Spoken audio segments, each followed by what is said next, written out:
Salut à toi qui nous écoutes, tellement ravie de te retrouver aujourd'hui pour la mini-série des aventures de Tiffany. Je sais pas toi, mais moi je commençais à devenir impatiente de ne plus pouvoir lui tendre le micro. Si tu n'as aucune idée de quoi je parle, pas de panique, je vais te faire un petit résumé. Tiffany et moi, on s'est rencontrés en 2021 puisqu'elle s'est portée volontaire pour m'aider à faire évoluer le podcast. L'expatriation est un sujet qui la passionne, donc ce fut un vrai plaisir de faire sa rencontre. Sa vie allait prendre un tournant assez atypique, donc on a décidé ensemble d'en faire une mini-série et aujourd'hui, c'est le 7e épisode que tu t'apprêtes à entendre. Dans les 2 premiers épisodes, elle te parle de sa vie d'expatriée à Londres, mais aussi le déclic qu'elle a eu et qui lui a fait prendre conscience que ça n'était plus la vie qu'elle voulait mener. De là, elle a décidé de mettre toute sa vie dans un sac de 40 litres pour expérimenter la vie de digital nomade. Dans les épisodes 3, 4 et 5, tu vas donc la retrouver au Mexique, mais aussi au Guatemala, puisqu'elle aura vécu 9 mois au total en Amérique centrale. Et petit spoiler alerte, dans un des épisodes, on a fait un face-à-face au Mexique. Elle te partage en toute honnêteté les différentes choses qu'elle a vécues et ce qu'elle a découvert, qu'on ne dit pas toujours, de la vie de digital nomade. Puis dans l'épisode numéro 6, changement de décor total, mais aussi changement d'ambiance, car elle a pris une sacrée claque émotionnelle alors qu'elle a fait un retour en France. Depuis l'épisode 6, il s'est passé presque un an, et je peux vous dire qu'elle n'a pas chômé. Elle est allée vivre dans différents pays, elle a réalisé un de ses rêves, et elle a aussi appris beaucoup de choses sur elle-même, et c'est ce que tu vas découvrir aujourd'hui. Il n'est pas forcément nécessaire d'écouter les épisodes précédents, mais ça peut être quand même être plus sympa. À toi de voir. Tous les liens seront bien évidemment dans la description de cet épisode. Je m'arrête là avec ce résumé, et je te laisse tout de suite avec mon échange avec Tiffany. Salut Tiff! Salut Kelly! Tu vas bien? Oui, ça va très bien, contente de te retrouver. Un an après, Ouais, presque. c'est clair, avec un jour de décalage horaire. Tu veux nous dire d'où tu nous parles aujourd'hui? Je suis dans la banlieue de Melbourne, en Australie. Wouhou! Moi, je suis toujours au Canada. Là, il y a un an, j'étais au Canada, j'y suis toujours.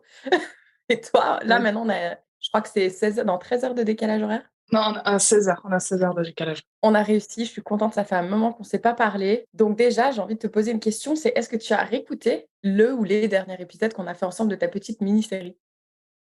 Pas du tout. Pas du tout.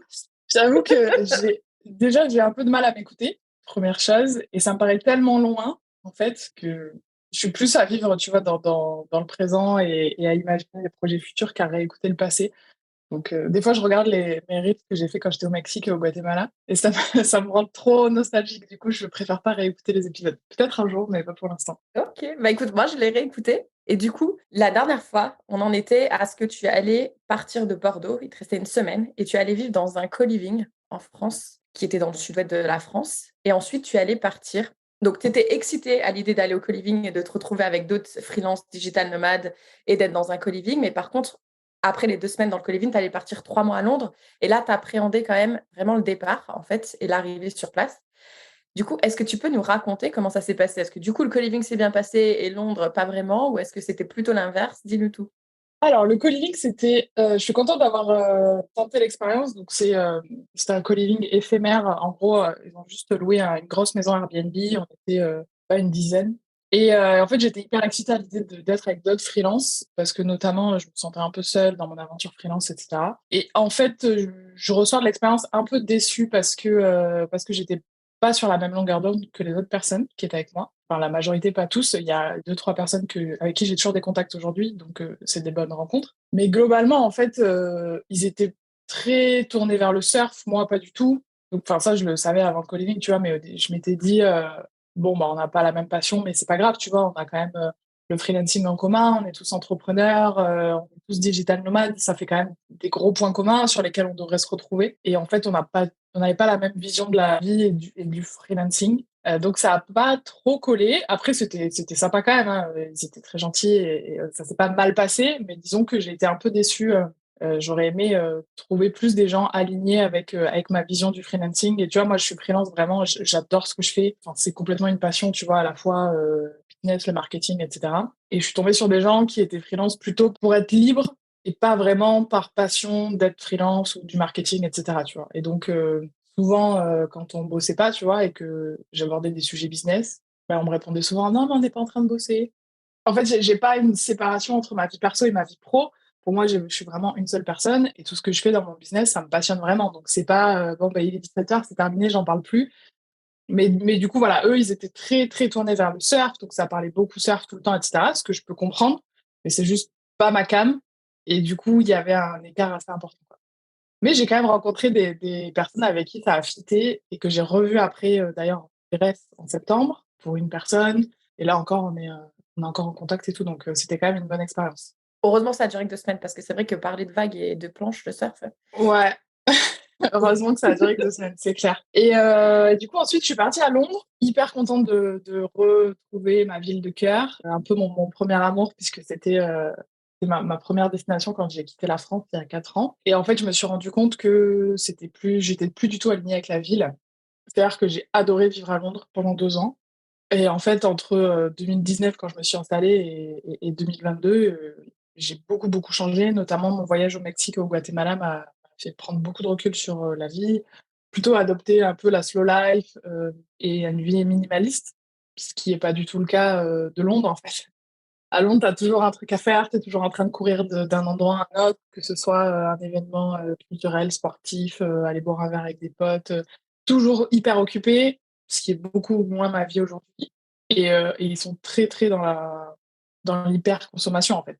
Voilà, c'est une des plus grande capitale du monde et tu ressens ça, il y a des magasins partout, tout te pousse à la consommation, etc. Et j'ai de plus en plus de mal avec ça aujourd'hui.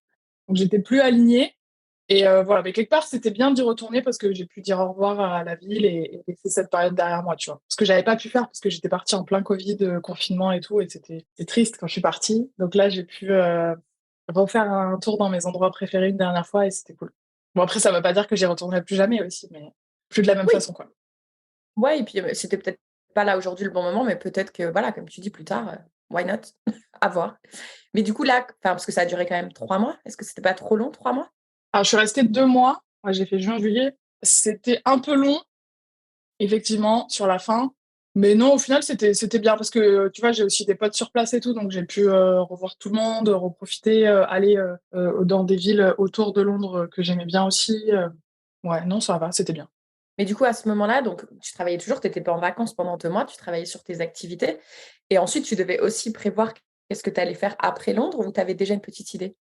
Non, j'avais une idée. En fait, après, je suis partie en Écosse en vacances, cette fois-ci. J'ai fait un trip avec mon meilleur pote pendant 10 jours. On a loué un van. Ça, c'était trop chouette. L'Écosse, c'était sur ma liste depuis très longtemps. Et ensuite, je suis repassée à Bordeaux, je sais plus, genre 2 semaines, je crois. Et je suis partie en Grèce avec d'autres digital nomades. Donc là, on avait organisé ensemble. En fait, c'est des digital nomades que j'avais rencontrés au Mexique et puis d'autres que je connaissais pas en vrai. Quand tu vois, on s'était parlé un peu sur Insta et tout, on se suivait depuis un moment et du coup, on a fait coller nos dates et de voyage. Donc, on s'est retrouvés on était 7 ou 8, je crois. Donc, j'ai Waouh! partagé un Airbnb avec 2 potes et tu vois, on était tous dans le même quartier. Donc, ça, c'était très sympa. Et pour le coup, là, d'être avec des personnes où on était vraiment alignés sur le freelancing, le business, etc. Donc, c'était hyper stimulant. C'était trop, trop, trop, trop bien. J'ai vraiment aimé cette période. Après, Athènes, je recommanderais pas forcément. C'est pas une ville très jolie. Moi, je m'attendais à ce que l'histoire soit vraiment partout. Et en fait, non, c'est une histoire trop vieille. Enfin, en vrai, il y a des vieilles pierres partout. Mais tu vois, la ville en elle-même, elle a été construite peut-être dans les années 50, 60, 70. Donc en fait, c'est pas des bâtiments historiques. Par exemple, si tu vas à Paris ou même à Bordeaux, les bâtiments en eux-mêmes, c'est 1700, 1800, et du coup, tu sens l'histoire quand tu es dans les rues. À Athènes, c'est plutôt des débuts des années 70 qui sont pas très jolis. Et après, oui, bah, tu as les sites archéologiques, mais c'est des ruines, quoi. Donc, j'ai pas trop aimé la vibe générale de la ville, mais par contre, d'être avec d'autres free, digital nomades et tout ça, c'était vraiment chouette. Et d'ailleurs, c'est là où j'ai lancé mon premier side project avec le e-book sur le Royaume-Uni. Parce que, en fait, enfin, tu vois, c'est une idée que j'avais depuis longtemps. Et à force d'en discuter avec les autres, de voir un peu ce que eux ils faisaient, etc., je me suis dit, bah tiens, je peux peut-être faire ça comme ça, trouver un peu un business model pour ce produit-là. Et voilà, et donc ça permet de lancer des projets quand tu es entouré de personnes qui t'aident à avancer sur tes réflexions, quoi. C'est clair, c'est ce que j'allais dire, quand on est bien entouré, c'est là où il y a des belles choses. D'ailleurs, on en reparlera de ton e-book et la vie à Athènes, elle est chère ou est-ce que tu dirais que c'était plutôt correct? Ouais, non, j'ai été hyper surprise. C'est cher. En fait, c'est le même coût de la vie qu'en France. Et j'ai été surprise parce que, tu vois, je me rappelle plus trop, mais je crois que le salaire moyen, il était à 600 ou 700 euros, tu vois. Un guide, il nous avait dit ça. Donc, quand tu te dis que tu fais tes courses, tu en es au même tarif qu'en France, je sais pas comment ils vivent les gens en Grèce. Enfin, ça fait plusieurs années qu'on entend qu'ils se sont jamais trop relevés de la crise de 2008 et tout, et c'est vraiment vrai, tu vois. Tu vois qu'ils sont c'est la galère pour eux, quoi. Et il y avait vraiment des trucs hors de prix. Je me rappelle les œufs. Mais en plus, moi, je suis végétarienne, donc je mange quand même beaucoup d'œufs pour compenser, tu vois, le fait que je mange pas de viande. Donc, c'est un gros élément central dans mon alimentation. Et je me rappelle plus, genre les 6 œufs, c'était peut-être 5 euros, tu vois. Donc j'ai trouvé que c'était cher globalement, mais bon, après, voilà, avec une rémunération française, ça va, tu t'en sors bien.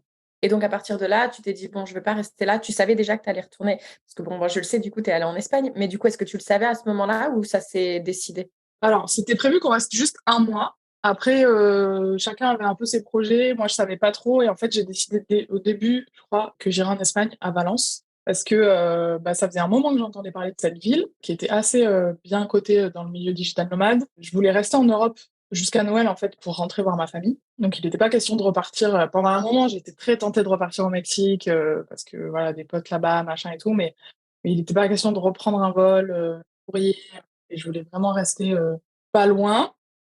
Et Valence, en fait, ça coche beaucoup de cases. Il y a un climat qui est assez clément, même en hiver.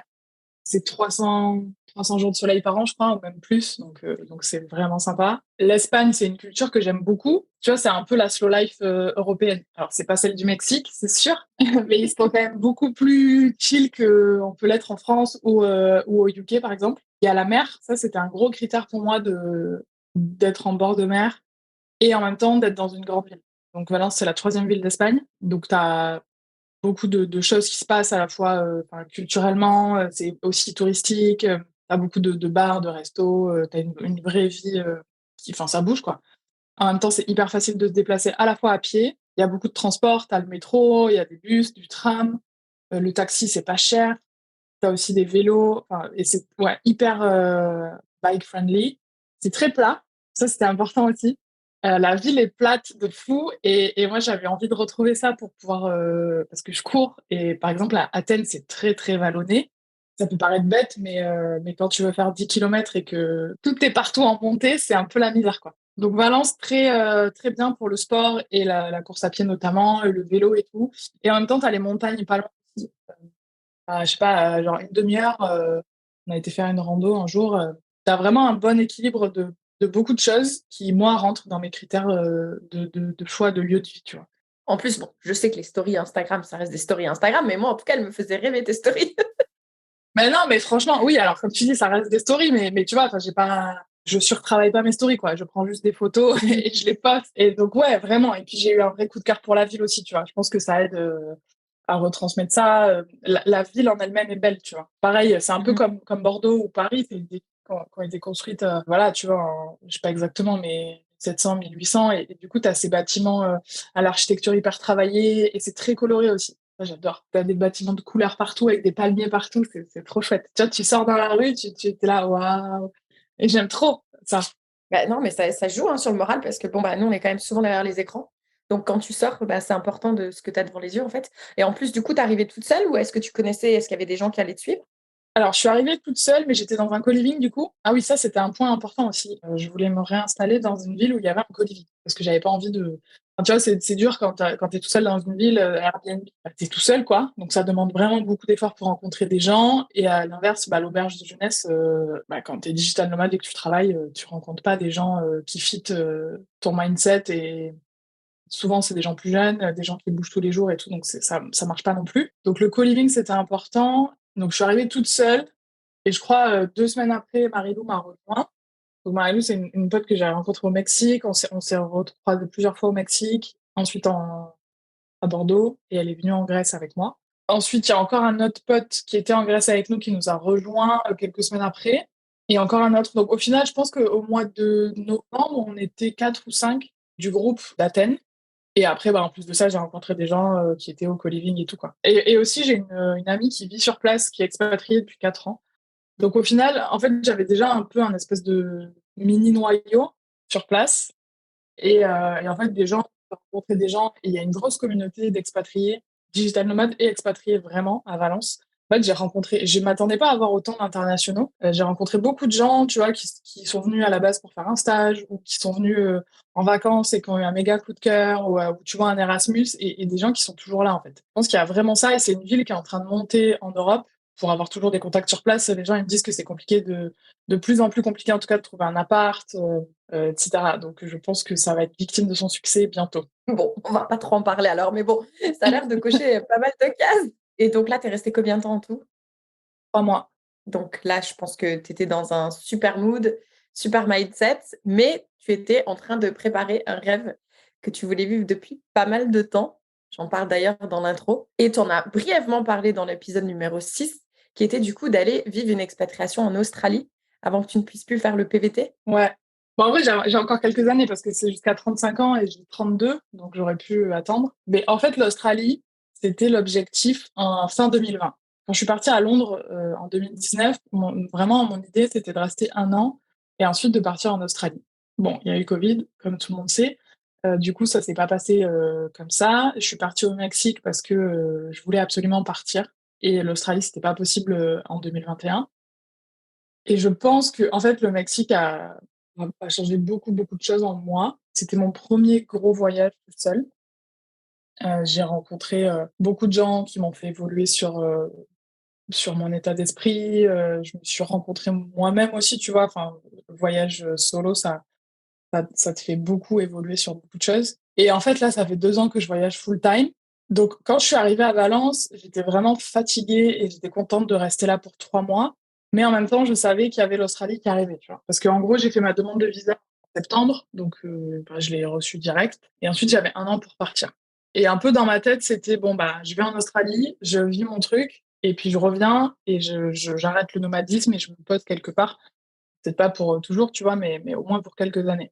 Et en fait, j'étais à Valence, plus je me disais, bah, cette ville, elle coche vraiment toutes mes cases, je me sens bien ici. En gros, j'avais pas envie de partir. Mais d'un autre côté, je pouvais pas ne pas aller en Australie. C'est difficile à expliquer, tu vois, mais en fait, quand tu as un truc en tête depuis tellement longtemps, c'est difficile de dire non, bah, c'est plus mon mood, tant pis, j'y vais pas, tu vois. Parce que j'avais toujours quand même quelque chose dans un coin de ma tête qui me disait, mais quand même, ce pays, il faut que j'aille voir. Et puis, tu sais, tu rencontres plein de voyageurs qui te racontent l'Australie, c'est incroyable, c'est trop beau, patati patata et tout. Et on me dit, bah, faut que j'aille voir, quoi. Et puis, bon, j'avais acheté mon billet aussi, 1 000 euros. Donc, il n'était pas question que je ne prenne pas cet avion. Et voilà, et j'ai un peu tendance à me dire, vivons le truc et puis on pourra toujours changer d'avis plus tard et voilà. Toi et moi, de toute façon, je pense qu'on a un mindset un peu pareil. C'est que quand on a un objectif en tête, qu'on veut vivre un truc, on veut le vivre. Parce qu'on se dit, si on ne le fait pas, on va peut-être regretter. Et j'ai pas envie de me dire, et si, et si, et si. Et toi, tu t'étais dit, bah, de toute façon, tu l'avais dit depuis pas mal de temps, en 2023, je vais en Australie. Ça, tu l'as dit plusieurs fois. Là, du coup, en 2022, c'est même super intéressant parce que déjà, tu as vécu une année. Enfin, moi, en une année, j'ai l'impression que tu as vécu la vie de plusieurs personnes. Parce que tu as quand même vécu au Mexique, au Guatemala. Bon, tu es retourné en France, tu es allé à Londres, tu es allé en Espagne, tu es allé en Grèce. Il s'est passé beaucoup de choses. Donc, je peux comprendre que là, c'est vrai que tu devais être épuisé, comme tu l'as dit. Ton instinct, je pense il essaie de te le dire, mais tu te disais non, il faut que je parte. Là, j'ai acheté le billet d'avion, on ne veut pas perdre de l'argent, donc on se dit, il faut y aller quand même. Du coup, tu es parti le 31 décembre, si je ne me trompe pas. Non, je suis partie le 28 et je suis arrivée le 30 à Sydney. D'un côté, j'avais mon intuition qui me disait non, il faut pas y aller. Et d'un autre côté, j'avais ce truc en moi qui me disait si tu vas pas, tu le regretteras toute ta vie. Parce qu'en gros, c'est maintenant ou jamais, tu vois. Tu peux jamais savoir ce qui va se passer, mais déjà, il y a le fait que bah, le PVT, effectivement, il y a un âge qui est 35 ans, donc ça me laisse 3 ans, tu vois, max. Et il y a le fait que bah, si j'arrête de voyager, une fois que je m'installe, c'est beaucoup plus dur de repartir, tu vois. Donc, c'était à ce moment-là de ma vie qu'il fallait le faire. Et c'est pour ça que je l'ai fait. Et donc, quand je suis arrivée à Sydney, en fait, quand j'étais dans l'avion, c'était assez fou parce que genre, je suis montée dans l'avion et d'un coup, je me suis sentie sereine, tu vois, en mode, ouais, c'était la bonne décision. C'est ça qu'il fallait faire, tu vois. Et donc, le 31 décembre, j'ai vu le feu d'artifice à Sydney. Donc, ça, c'était aussi un petit, sur la bucket list, tu vois. Donc, c'était cool. Mais au final, après, je suis restée une semaine à Sydney. J'étais dans une auberge. Pas la vie est chère, mais disons, l'hébergement est cher. L'hébergement de courte durée est cher en Australie de manière générale. La vie, pas tellement.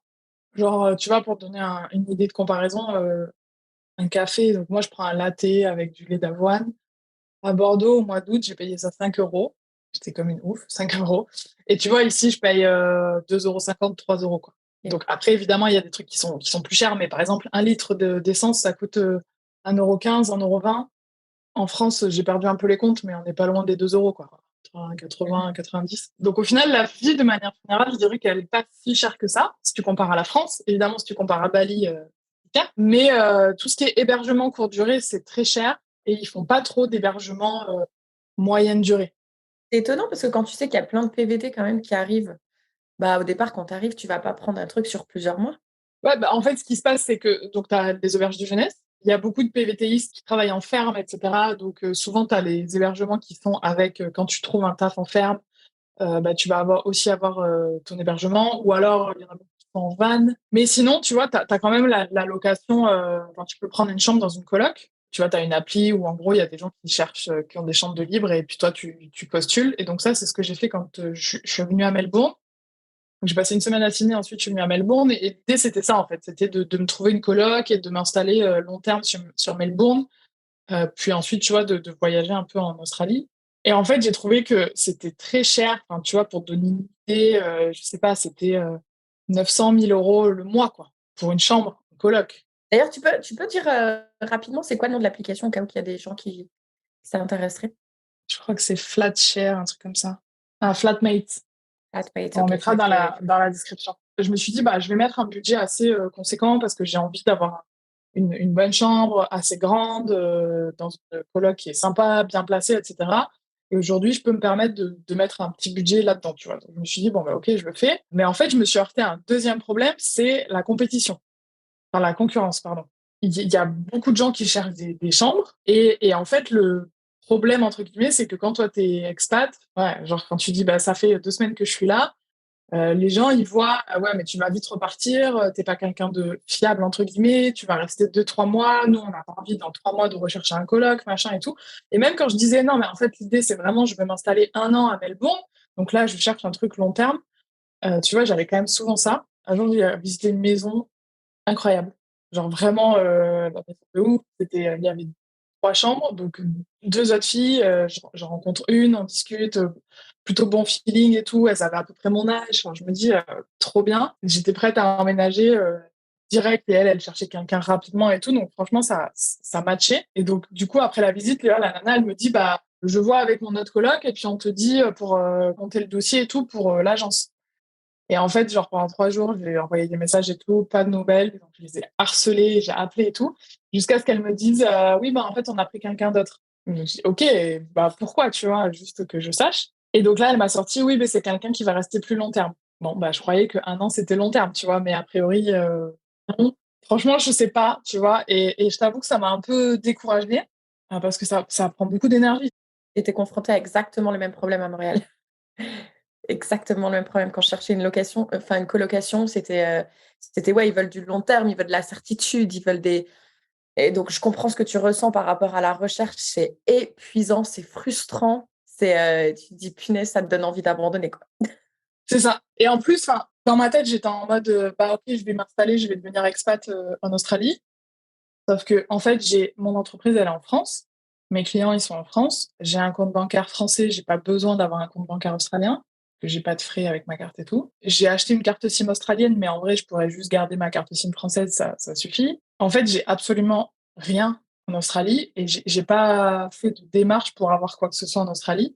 Donc il y a ça aussi, tu vois. Et en fait, à un moment, je me suis dit, est-ce que j'ai vraiment envie de m'intégrer dans ce pays, parce que ça demande beaucoup, beaucoup d'énergie, tu vois. On le sait, enfin, je l'ai fait à Londres. Et en fait, je sais pas, soit je pense qu'en 2019, quand je me suis installée à Londres, ça m'a pas paru beaucoup d'épreuves. Et en fait, je pense que si, les épreuves, tu les passes. C'est juste que quand c'est ta première expatriation, que tu es hyper excité, que tu es dans un mindset hyper positif et que tu te dis, bah, c'est vraiment une super aventure que je suis en train de commencer, les épreuves, elles passent mieux, tu vois, tu les supportes mieux. Et là, en fait, je me suis vite retrouvée dans un mindset où j'étais là, mais pourquoi je fais ça, en fait? Pourquoi je galère chercher des apparts, à devoir expliquer toute ma vie aux gens, à devoir justifier de ceci, de cela et tout. Et donc, tu vois, j'ai un peu mis dans la balance, est-ce que vraiment j'ai envie de mettre toute cette énergie pour repartir encore dans 1 an, rencontrer des gens que je sais que bah, je les verrai plus dans 1 an? Et bah, en fait, la réponse a été non. Après, toi, en 2019, quand tu pensais venir en Australie, bah déjà, tu n'étais pas freelance à ce moment-là. Donc, quand tu pensais venir en Australie, est-ce que tu pensais travailler dans une ferme? Est-ce que tu pensais voyager? Ou est-ce que tu pensais t'installer à Melbourne déjà? Ou ça a juste changé par rapport à ton activité? Ouais, non, ça c'est un bon point. En fait, exactement. Dans ma tête, quand j'imaginais l'Australie, c'était vraiment, tu vois, en mode backpacker, comme beaucoup de gens le font. Parce qu'il y a ça aussi, tu vois, j'ai commencé à travailler, j'avais 17 ans, en même temps que mes études. Et en fait, j'ai travaillé toute ma vie, tu vois. J'ai été 2 mois au chômage. Et donc, j'ai jamais pris de pause. Et j'avais un peu toujours dans un coin de ma tête ce rêve, tu vois, de faire 1 an de voyage full-time, alors avec des périodes de travail pour rentrer un peu d'argent, tu vois, mais en gros, vraiment le truc en mode backpacker à fond, où tu fais le tour de l'Australie et puis tu t'arrêtes de temps en temps pour bosser dans des fermes. Et je voulais le faire comme ça, puisque l'objectif, c'était vraiment de mettre mon activité de freelance entre parenthèses pendant 1 an. Sauf que l'année dernière, ce qui s'est passé, c'est que à la base, je me suis lancée en tant que rédactrice pour faire un peu d'argent, pour soutenir mon mode de vie. Et en fait, j'ai fait plus qu'un peu d'argent. J'ai vraiment développé une activité qui est pérenne, rentable et surtout que j'adore. C'est surtout ça le truc, en fait. C'est que j'adore ce que je fais. Et donc, quand, en fin d'année dernière, plus l'échéance arrivait, plus je me disais, bah, je vais bientôt arrêter et tout. En fait, ça me faisait mal au cœur, tu vois, de me dire, bah, je vais arrêter ce que je fais tellement j'adore. Donc, j'ai décidé de continuer. Et en me disant, bah, quand j'étais au Mexique, j'arrivais à travailler avec 7 heures de décalage horaire. Je vois pas pourquoi ce serait différent en Australie, quoi. Et donc, à partir du moment où je décide de continuer mon activité, bah forcément, je vais pas chercher un taf en Australie. Donc déjà, tu vois, tu te coupes un peu de beaucoup de choses quand tu travailles pas dans le pays. Forcément, des rencontres, etc. Et ensuite, il y a le fait que je pense que toute la vie, c'est une question de timing. Et pendant 2 ans, j'ai mis le voyage au premier plan dans ma vie. C'était vraiment mon envie et j'ai adoré ces 2 ans. Et en fait, là, j'arrive dans un moment où j'ai envie de mettre le business au premier plan dans ma vie, tu vois. J'ai commencé à développer une activité qui marche bien, à me faire un peu des contacts, etc. Il y a des projets, il y a des gens qui me sollicitent aussi pour qu'on lance des projets ensemble, etc. Et le fait d'être en Australie, bah, déjà, tu as 10 heures de décalage horaire. Donc, même si c'est faisable de travailler avec la France, ça reste quand même un frein. Et en gros, en fait, ce qui se passe, tu vois, là, ça fait 2 mois que je suis là. Et en fait, je suis dans un Airbnb et globalement, je travaille et c'est tout, quoi. Donc, en fait, je me dis, bah, pourquoi être en Australie pour ça? Il n'y a pas trop d'intérêt. Autant que je sois plutôt en Europe, entourée de gens avec qui je travaille, avec qui je partage, tu vois, c'est un peu cette passion business, etc. Et tu vois, ça va peut-être durer qu'un temps dans ma vie, mais c'est OK, quoi. Et je pense que c'est ça le problème, entre guillemets, de pourquoi finalement l'Australie, c'est pas mon kiff. C'est juste que c'est plus le bon moment, quoi. Plus du tout aligné avec ça. Oui, et puis en plus, tu me disais dans les coulisses que du coup, en Australie, ou même en termes architecture, histoire, etc., toi, tu n'arrives pas à trouver aussi des choses qui te plaisent. Ouais, il y a ça. Alors, je vais prendre un peu avec des pincettes parce que je veux vexer personne et je veux pas être en mode celle qui juge, tu vois. Mais en fait, il y a plusieurs points là-dedans. Déjà, le premier, je pense, c'est que quand tu voyages full-time pendant 2 ans, malheureusement, c'est une réalité, il y a une fatigue du voyage qui s'installe. C'est-à-dire que, tu vois, j'ai vu des choses tellement ouf que pour être émerveillé, il faut encore que ce soit plus ouf. Et du coup, tu rentres un peu dans cette dynamique de toujours chercher plus. Et ça aussi, ça me dérange parce que, tu vois, tout à l'heure, je te parlais d'hyperconsommation. Bah, même si là, c'est pas forcément acheté, c'est toujours aller chercher de l'expérience de ouf qui va te faire vibrer encore plus, etc. Et je trouve que c'est un peu triste. Donc, j'en sois arrivée là. Des fois, je suis dans des endroits et je me dis, ouais, c'est pas ouf. Alors que sûrement, je serais venue là il y a 3 4 ans, j'aurais trouvé ça incroyable. Tu sais, ça me rappelle la fille de Slovénie quand on avait été au Mexique, on avait été voir la cascade, il fallait monter quelques marches. Et je Oui, lui dis, exactement. viens. Et elle m'avait dit, non, mais moi, c'est bon, des cascades, j'en ai vu plein. C'est bon, j'ai pas besoin de monter les 10 dernières marches pour aller la voir. Et moi, j'étais outrée. J'étais, mais attends, on vient de se taper combien d'heures de bus là? Et là, il te reste 10 marches. Et tu me dis que tu as bien cette cascade dans ta vie. J'étais, mais waouh! Et Voilà, du et coup, ben, tu vois, c'est exactement ça. Et en fait, quand on était au Mexique, j'étais encore dans ce début, dans cette découverte, etc. Et tout me paraissait extraordinaire. Tu vois, quand je te parle du Mexique, quand je rencontre des gens et tout, ils me disent ah, le Mexique et tout, t'as l'impression que c'est le plus beau pays du monde quand je te le décris. Mais en fait, alors oui, c'est beau, évidemment. Mais tu vois, j'ai une très bonne amie qui a vécu en Australie pendant 1 an, il y a 10 ans. Et quand elle te parle de l'Australie, c'est extraordinaire. Et en fait, je pense que il y a beaucoup d'endroits qui sont extraordinaires dans le monde, mais c'est surtout au moment de ta vie, avec ce que tu as vécu avant, ce que tu as vu avant. Quand tu arrives avec tes yeux, c'est plus ou moins extraordinaire. Et moi, le Mexique était extraordinaire parce que c'était un peu la première fois que je vivais un truc comme ça. Et là, l'Australie, c'est pas le cas. Et donc, les villes, ouais, Sydney, Melbourne, bon, bah, c'est des villes avec des buildings. Et voilà, quoi. Enfin, alors que j'adore les grandes villes. Tu vois, donc c'est ça aussi le truc. Ça ressemble beaucoup à l'Angleterre. Alors j'adore l'Angleterre, donc je devrais kiffer, tu vois.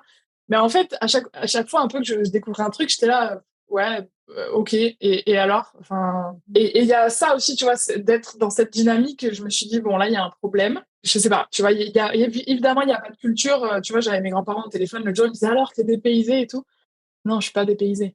En fait, c'est un pays qui a 200-250 ans. Les colons, quand ils sont arrivés, ils ont détruit absolument tout ce qu'il y avait, tous les autochtones, etc. Aujourd'hui, les populations autochtones, c'est moins de 1% de la population de l'Australie. Et ils sont, entre guillemets, enfermés dans des réserves, etc. Donc, c'est très, très compliqué entre les autochtones et les, enfin, je sais pas, la population d'immigrés, si on peut dire. Mais maintenant, ça fait tellement de générations que c'est pas des gens immigrés, tu vois. Mais malgré tout, c'est ça. Donc en fait, tu as des cultures d'un peu du monde entier, beaucoup très très européennes, très anglaises évidemment, puisque c'est les Anglais qui ont construit le pays. Tu as beaucoup d'Asiatiques, parce que c'est pas loin de chez eux. Et en fait, tu vois, là, une de mes colocs actuellement, elle vient de Philippines. Et c'est des pays où c'est compliqué pour eux de trouver du travail, ils ont des niveaux de vie qui sont très très bas, donc en fait ils viennent en Australie pour s'élever un peu. C'est un peu le même principe que les pays d'Europe de l'Est qui viennent travailler soit en France, soit au UK. Donc, du coup, tu as un peu des cultures du monde entier, mais tu n'as pas de culture propre à l'Australie. Et ensuite, bah, tu retrouves beaucoup les codes de l'Europe, quoi. Tu vas au supermarché, c'est exactement le même supermarché que tu trouverais en France. Il faut que tu sortes de ces villes, il faut que tu ailles voir de la nature, il faut que tu sortes. Bah ouais, c'est ce que je vais faire là, dans 5 jours. Donc voilà, donc en fait, effectivement, la conclusion de tout ça, je me suis dit, bon, j'ai pas du tout envie de vivre là pendant un an, en fait, parce que j'ai pas envie de faire les efforts pour m'intégrer. Finalement, que je vive dans une grande ville, que je sois en Australie ou en Europe, c'est la même chose. Donc en fait, pourquoi je suis venue en Australie? C'est pour découvrir le pays. Donc, je vais aller découvrir le pays, et puis ensuite, je vais rentrer, quoi. Donc là, je pars un mois en road trip, je pars la semaine prochaine. J'ai loué une voiture aménagée avec un petit lit à l'arrière et une mini cuisine dans le coffre. En gros, c'est un espèce de monospace. Donc ça peut paraître étonnant quand tu viens d'Europe, mais en fait ici c'est hyper répandu. Que ce soit les locaux ou les touristes, c'est un vrai moyen de voyager, que ce soit en van ou comme ça en voiture aménagée. Il y a des campings partout, etc. Oui, puis Donc je vais faire j'ai ça. cru comprendre qu'en Australie, tu peux avoir des points d'eau assez facilement gratuits dans les parcs. Il y a des barbecues aussi qui sont Ouais, gratuits. ouais, oui, ça c'est ouf. Il y a des barbecues partout sur les bords des plages. Il y a beaucoup de choses. Enfin, tu vois, les campings, il y a des campings gratuits, des campings payants, parce que le camping sauvage est interdit. Mais du coup, c'est hyper aménagé pour que tu puisses faire ton road trip, quoi. Après, ça dépend où t'es. Moi, là, je vais remonter la côte Est, donc c'est là où il y a Sydney, etc., la grande barrière de corail. Mais si tu vas sur la côte Ouest, là, c'est beaucoup le désert, et pendant des centaines de kilomètres, tu peux ne voir personne, quoi. Genre, quand je lisais des articles de blog, ils disaient partez avec des bidons d'essence d'avance, prévoyez assez d'eau et tout. Genre, tu vas mourir. Si tu tombes en panne, c'est ta vie est terminée, quoi. Ça me fait rire parce que ça m'est arrivé dimanche. Tu sais, j'étais en train d'aller d'une ville à ma réserve autochtone là, et il y avait environ 3 heures et demie de route, même 4 heures. Et en fait, moi, je me suis dit, ah, c'est bon, il me reste la moitié du plein, je suis bien. Moi, je me suis dit, il va y avoir une station essence entre les deux, tu vois. Et ben non! Je peux te dire, déjà, j'ai regretté d'avoir bu ma gourde d'eau parce que moi, là, il faisait quand même -20. Donc, c'est pas comme si je peux m'arrêter faire pipi sur le bord de la route. Enfin, si, je peux, mais ça fait froid. Donc ouais, je m'étais pas organisée, je m'étais pas renseignée quoi. Donc ouais, c'est bien de faire attention à Et ça. alors, t'as eu assez d'essence? J'étais sur la réserve quoi. Ok. Donc tu sais Bon, le bah voilà. stress de quand tu vois les guides Ouais. descendre là, et là tu te dis de toute façon je peux rien faire. Après je me dis et puis je croisais pas beaucoup de monde en plus hein. Mais je me suis dit bon bah si au pire je tombe en panne, il va bien y avoir quelqu'un qui va passer et qui va m'aider. Donc j'essaie de pas trop me Euh, stresser mais ouais les ouais. distances elles sont très grandes quoi, on s'en rend pas compte. Ah ouais, ouais. Bah, en fait, ce qu'on se rend pas compte aussi, c'est que l'Australie, ça fait la taille de l'Europe. Les maps mondes qu'on nous montre quand on est à l'école, là, elles sont pas du tout à l'échelle. Parce qu'en plus, il y a aussi cette déformation on croit que l'Europe, on est au centre du monde, etc. Bon, c'est faux. Et il se trouve que l'Australie, sur le globe, elle est toute petite par rapport à la réalité, tu vois. Donc, en gros, là, je vais faire Melbourne, Cairns. Donc, bon, on peut pas montrer puisqu'on est en audio, mais les auditeurs pourront voir sur Google Maps. Ça fait 3500 kilomètres et c'est comme si tu faisais Lisbonne-Copenhague, pour donner une idée de distance. Donc, ouais. Après, c'est la côte la plus fréquentée, la plus touristique. C'est là aussi où il y a le plus de vie. Il y a beaucoup de villes. La population, elle est vraiment très concentrée sur la côte Est. C'est aussi pour ça que j'ai choisi de faire cette côte-là, tu vois, parce que je pars toute seule et que l'idée, c'est pas non plus de mourir au milieu du désert solo. Donc, Avec les enfants. voilà. Donc, donc non, ça va être cool. J'ai hâte de vivre ça. J'ai préparé un peu mon itinéraire et tout. J'ai piné mes points où je veux m'arrêter sur Google Maps. Je pense que ça va être assez dingue. J'ai prévu de voir la barrière de corail et tout. Et voilà, et c'est un peu mon dernier espoir, entre guillemets, de kiffer l'Australie, tu vois, de me dire, bon, bah, en vrai, je suis venue pour ça, tu vois. Je suis venue pour voir cette nature qu'on dit qui est exceptionnelle, etc. Et une fois que je serai arrivée en haut, fin mars, bah là, on verra ce qui se passe. Mais je pense que je rentrerai en France au printemps, quoi. Avril-mai. Du coup, là, t'as pas pris le billet retour pour l'instant. Non, mais je pense que ça va pas tarder. Parce qu'il faut pas non plus trop attendre par rapport aux tarifs, etc. Est-ce que c'est possible que tu achètes un billet où tu peux changer la date pour un prix qui est pas trop excessif, au cas où que, je sais pas moi, il t'arrive quelque chose et que finalement tu décides de rester? C'est possible, mais tu sais, ils te disent, genre, tu peux le changer sans payer. Mais pour un billet du même prix, genre, en gros, si le billet il est plus cher, il faut que tu rajoutes, quoi. Et plus tu t'approches de la date, bah, plus Ah le ouais, prix plus ça augmente. m'aide. En tout cas, moi, j'ai hâte de voir ce que ça va donner quand tu auras fini ce road trip.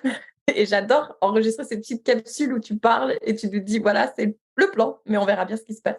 Du coup, on va devoir bientôt conclure. Est-ce qu'il y a autre chose que tu voulais ajouter ou un petit message que tu voudrais passer à quelqu'un qui peut-être rêve d'aller quelque part ou peut-être est tenté, mais finalement, c'est pas le bon moment et elle se pose la question de est-ce que je devrais rester ou pas? Bah, en fait, je pense que ça va être un peu dans la lignée des épisodes d'avant, hein, même si je les ai pas réécrits, mais je pense que je suis toujours en accord avec moi-même. Si tu as envie de faire quelque chose, fais-le. Et la pire chose pour moi, c'est de rester avec et si je l'avais fait, qu'est-ce qui se serait passé, tu vois.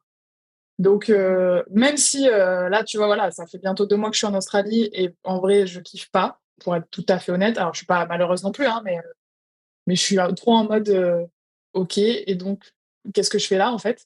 Mais pour autant, je regrette pas d'être venue. Parce que au moins, je check ça dans ma liste. Je reste pas avec ce rêve. Peut-être qu'un jour, j'aurais pu, tu vois. Et malgré tout, bah, tu vois, j'ai vu des kangourous. Ça, c'est cool, quoi. Et ça, j'aurais jamais pu le faire si j'étais restée en Europe. Et là, je vais voir la grande barrière de corail et c'est quand même des trucs exceptionnels. Donc, même si au final, je pensais partir 1 an et sûrement que mon expérience, ça va être 3 ou 4 mois, bah, ça sera quand même une super expérience, quoi. Et si tu as envie de partir, pars. Et rien n'est jamais définitif. Donc, c'est OK de rentrer avant et c'est pas un échec pour autant, quoi. C'est clair. En plus, moi, ce que je trouve qui est bien, c'est que du coup, maintenant que tu peux checker ça, tu enlèves ça de ton cerveau, là, tu libères de la place pour d'autres choses. Et ça, je pense que c'est très important de libérer de la place dans son cerveau. Du coup, la dernière fois, tu voulais pas me donner une citation, tu n'avais plus d'inspiration au niveau citation. T'aurais pu me le dire, j'ai pas pensé, j'en aurais préparé une. Bah, moi, j'en ai préparé une pour toi parce que je me suis dit, bon, si elle n'a pas la motivation, moi, je me suis dit que j'allais te partager la mienne, que j'ai décidé d'écrire sur mon agenda, sur la première page de mon agenda 2023 et que je me suis encore répétée hier. J'ai été inspirée par une de mes invitées, je l'ai juste un petit peu modifiée. Mais du coup, ma citation, c'est: derrière les challenges se trouvent souvent des opportunités masquées. Alors surtout, laisse la pression à la bière. Parce que moi, je me mets beaucoup la pression dès que je suis face à un challenge. J'ai les émotions qui agissent, etc. Donc, du coup, j'ai un peu modifié ça et je me la répète souvent, en fait. Là, depuis quelques semaines, je t'avoue que je me la répète. Donc, voilà, je me suis dit que j'allais te la partager si elle peut t'aider à toi aussi dans tout ce qui se passe en ce moment. Très sympa. Attends, je En suis tout en cas, train de reprendre mes notes là. J'ai une citation. Ne perds pas ton temps à avoir peur. C'est très vrai et ça conclut pas mal l'épisode, tu vois. Alors, si tu as envie de faire un truc, fais-le et passe pas ton temps à me dire non, je peux pas pour X raisons. Franchement, il faut faire des choses dans la vie. merci Tiffany, merci encore à toi d'avoir pris le temps de passer derrière le micro de Fille Expat. Si vous avez envie de rebondir sur le témoignage de Tiffany sur les précédents épisodes ou sur celui-là, ou si vous voulez juste la remercier parce que ça fait quand même 2 ans maintenant qu'on te suit, vous pouvez le faire soit sur le répondeur vocal de Fille Expat ou par commentaire sur Apple Podcast. Et si vous êtes des utilisatrices de Spotify, je vous le rappelle, une seule option, laissez 5 étoiles. Merci Tiffany. Merci, ciao. Merci beaucoup de nous avoir écoutés jusqu'au bout. Si cet épisode t'a plu et si Fille Expat te plaît, surtout n'oublie pas de nous laisser 5 étoiles sur Spotify ou Apple Podcast puisque ça aide à faire augmenter la visibilité du podcast et c'est gratuit. Merci par avance et je te retrouve très vite pour un nouvel épisode de Fille Expat. Ciao ciao!